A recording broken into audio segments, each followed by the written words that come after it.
Hey guys, welcome back to my channel Tuli's Biology. So in the past few months I have not been able to give the videos, so really sorry for that. So today I will start with a new topic, that is the replication. Actually we will mainly concentrate on the central dogma. What is central dogma? Central dogma is the main procedure of the genetics. What is the main objective or main motive of the genetics or gene? That is to synthesize the protein so that we can utilize that protein in our different mechanical, biological processes. Okay, all the physiological biological processes that is going on or going inside our body is actually carried out by the protein. And how is this protein being synthesized? By the process of central dogma. Now this central dogma is having three steps. One is replication, second one is transcription, third one is translation. So at first in replication, that means DNA molecule is being replicated, or we can say duplicated. Now from the newly synthesized DNA molecule, another new mRNA molecule will be formed, or it will be transcribed. The message from the DNA molecule will be transcribed to the mRNA molecule by the process of transcription. Finally, translation, that is the third process in which the message or the information what is being kept in the mRNA molecule will be translated into the protein chain. Now the final produced protein will be required in our body to perform different biochemical processes. Now all the things, all the physiological, biological processes going inside our body is actually being carried out by the protein. So the main objective or the main motive of the central dogma is to produce the protein. Clear? So today in this video we will mainly focus on the replication. So let's not waste the time and let's just start with our topic of replication. And one more thing, if you people have not subscribed to my channel yet, then please subscribe my channel and please watch my videos. So let's just start with the topic of replication. Okay, so here we will start with the topic of central dogma. Okay, now what is central dogma? This is a process, or this is actually, it is a complex process which involves three sub processes. What are the sub processes? Replication, transcription and translation. Okay, so it is involving three processes: replication,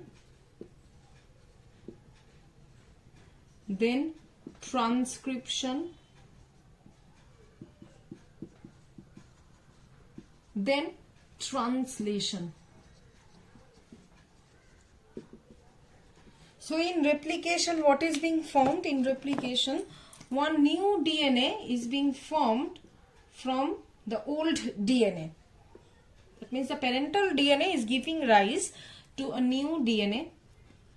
Now from this new DNA or from the parental DNA, whatever, from either of the DNA, another RNA, or we can say mRNA, is formed.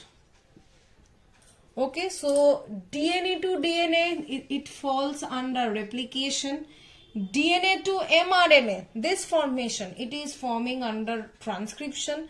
From mRNA, a protein chain is being formed, that is falling under translation. That means the information, the genetic information which was there or which was present in the one molecule or one strand of DNA, that will be replicated to another new strand of DNA. That is, we termed it as the replication. Now from replication or from the DNA, another new mRNA strand. Here the information from the DNA strand, it will be transcribed to the mRNA strand. Okay, the information is transcribed to mRNA strand. That's why the process is termed as transcription. Now from the mRNA, the information is finally translated. It is translated to form the protein chain. Okay, that's why it is falling under translation. So that means central dogma is the process of genetics. That means we can say the main objective of the genetics in our body is to form the protein chain. Now these protein chains, These are the biochemical compounds which are carrying out our physiological activities, our mechanical activities within the body. So excuse me, so without protein, our mechanical, our physiological activities cannot be take place. Is it clear? It has to be done by the help of protein, and this central dogma, its main objective is to produce the protein which will carry out our physiological functions. Now these three processes, replication, transcription, translation, these are three huge processes. We will today mainly focus on the topic of replication. So now let's start with our topic of replication. Now replication. What do you mean by DNA replication? That means the process by which a new DNA molecule divides, or we can say a parental molecule, DNA molecule divides to form two identical daughter DNA molecules using the two parental strand as the template strand. Okay. This is known as replication. That means it is replicating. Now how it is being done? This replication process, it is involving three steps. First step is initiation. Second step, elongation, or we can say chain elongation. Third step is termination. So these are the three steps. Okay. So first we will go with the first step, that is initiation. Initiation means beginning of the process. Okay. So here how this DNA actually looks like, you can see. This is 5' to 3', and this is the anti-parallel 3' to 5'. Now we all know that the two strands of DNA are anti-parallel to each other. What do you mean by anti-parallel? Anti-parallel means they are parallel. That means they are running parallel to each other. But anti-parallel means they are opposite to each other. They are parallel, but they are opposite. Their composition is opposite to each other. Okay. That means one strand is 5' to 3'. Then the opposite strand will be 3' to 5'. So how it looks like? So at first, in the process of initiation, this uncoiling of DNA takes place. Uncoiling of DNA, as we can see that the DNA molecule is supercoiled. Okay, so at first it will be uncoiled to make it straight, ladder shaped like this. This is 5' to 3', again this is 3' to 5'. Okay, now these steps, these are the nitrogenous bases. The bond between the nitrogenous bases are regarded as the steps of the ladder. Okay, and these two are the strands. So at first this uncoiling of the DNA is taking place by the help of an enzyme. The enzyme name is gyrase. Okay, now next, after this, the breaking of these bonds will take place.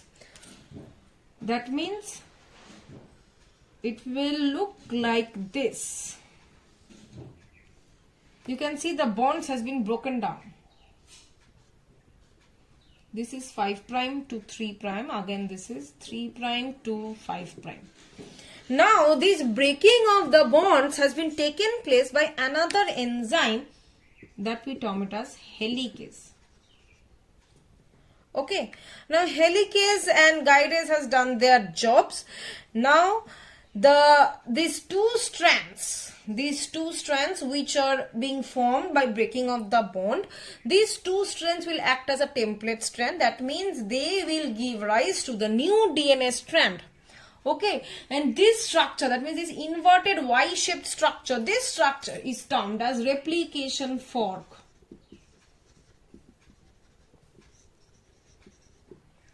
Okay, it is termed as replication fork. Now, at on this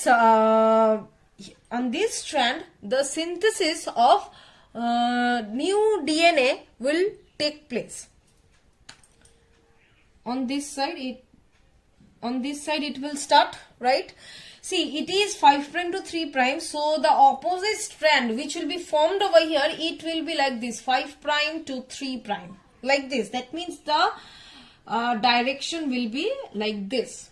Okay, but here you can see this is already 5 prime, so this opposite end will be 3 prime and it will be here, it will be 5 prime. And we all know that the DNA replication process goes in which direction? It is going from 5 prime to 3 prime direction. That means in this strand the replication process will start from here. Okay, that means the reverse one. Okay, now at first the DNA polymerase, okay, the enzyme which is required for the formation of the DNA strand, that enzyme is termed as DNA polymerase 3. Now this DNA polymerase 3 cannot start the replication, or it cannot form, or it cannot add up DNA molecules. Why?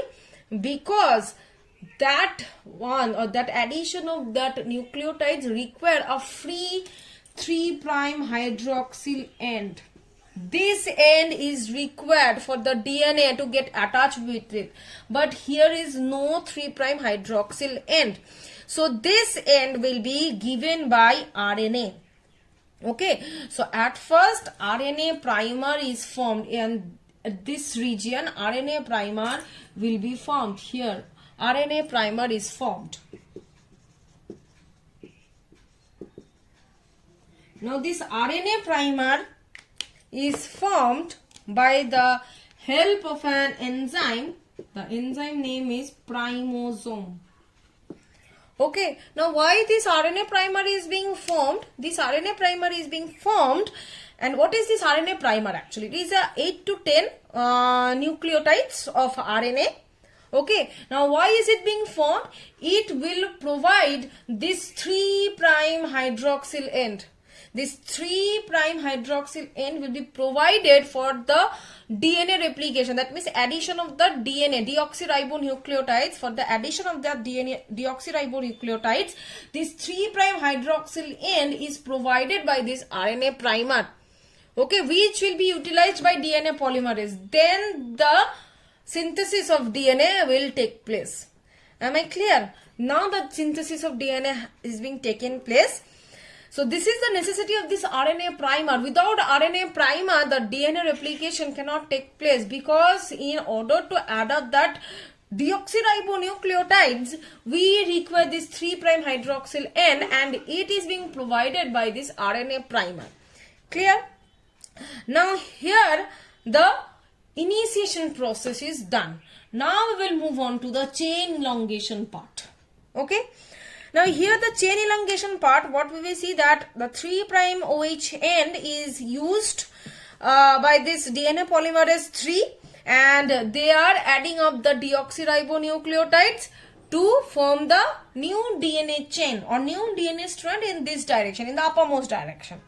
Okay, now this DNA synthesis starts and it proceeds towards the 3' end, as you can see. Now the replication unit, it will look like as a replication fork or a bubble. Okay, now as we can see that always the replication will start from 5' to 3' direction. Okay, so here also it will start from 5' to 3' direction. Here 5' is this one, right? Now when it is starting from 5' to 3' direction, here we require RNA primer. Right? After RNA primer, it can extend the DNA formation and it can extend to 3' region. Okay, but you can see once it is being started, it will go in this direction only. But as in this strand, you can see it is going in this uppermost direction. While going, the bonds are also breaking. Right? Now it will continue in this direction only. Right? But here it is not the case. It is the reverse one. You can see it is already started from here. Okay, it is going downwards, but the bond is breaking upwards. Now wherever the bond is again breaking, again that is the this is again the 5' end.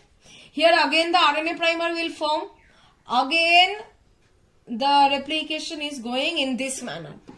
So you can see the replication in this strand, it is continuous, whereas the replication in this strand, it is discontinuous. That's why it is termed as continuous strand and it is termed as discontinuous strand. And as it is discontinuous and it is continuously going on, so the replication will be finished off over here much more quicker. Okay, that's why it will be termed as leading strand. It will be termed as leading strand. As it will finish off fast, so it will be termed as leading strand. But on the other hand, this discontinuous strand, it will take time. As it is not going on continuously, it will take time, and this one is termed as lagging strand.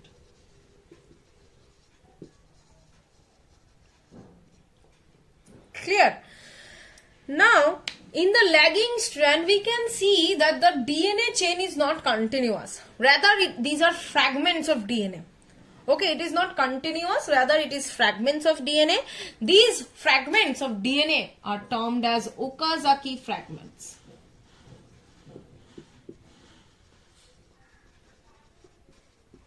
Okazaki fragments. Okay. Now, at the end, when this ultimately all this is done, all the replication is done, now there is another enzyme which is termed as ligase. Now this ligase will join these Okazaki fragments. Ligase or DNA ligase is termed as molecular glue. Okay, now these ligase will join the Okazaki fragments. Apart from this, this DNA polymerase 3 will come and destroy the RNA primer, and on that region it will again resynthesize the DNA molecule. Instead of RNA, it will resynthesize the DNA molecule. There is another enzyme which is termed as telomerase, which synthesizes the DNA at the telomeric region. Okay, another protein is there that we term it as Ssd protein.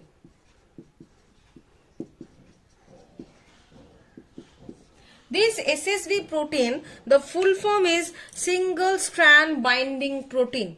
This actually joins with the newly formed DNA, the parental DNA, so that the single strand doesn't bind with the another one. So that the replication can go on continuously. It should not join with the another one. That's why it is there, to protect it from binding with another DNA molecule. Okay. So this ligase, the joining of the Okazaki fragments by the ligase, then the synthesis of DNA at the telomeres of the terminal end. Okay. Apart from that, the destruction of this RNA primer by DNA polymerase, and again resynthesizing of the DNA deoxyribonucleotides in the place of RNA primer. All this are taking place in the step or third step, that is termed as termination. So this is the last step of the DNA replication. Here the process is done, but there are certain points that I want to tell you. First one is that this DNA replication is termed as, it is a semi-discontinuous process.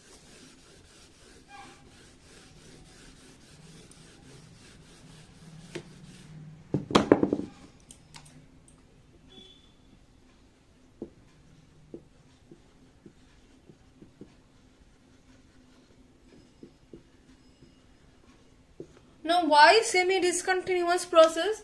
We can see that the lagging strand which is formed, it is formed as a result of discontinuous. Okay, the formation of this strand is not forming continuously, rather it is being formed discontinuously. That is why it is called semi-discontinuous. That means not entirely discontinuous, because one strand, the leading strand, is forming continuously, whereas the lagging strand is being formed discontinuously. That means half of the work or half of the process is going discontinuously. That's why it is called semi-discontinuous. Apart from this DNA replication is also termed as semi-conservative. Now what is conservative? When we are conserving something. Now you think that semi-conservative means we are not entirely conserving an entire thing, rather we are conserving a half of it.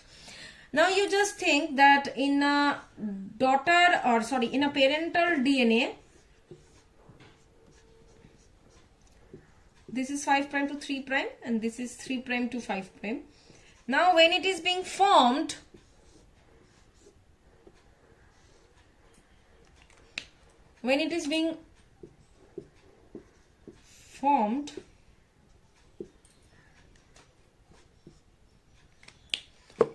it is forming what?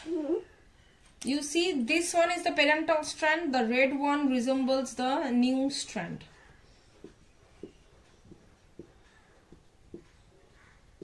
The red one is resembling the new strand. Now, after it, we are getting what? We are getting 2 DNA molecules.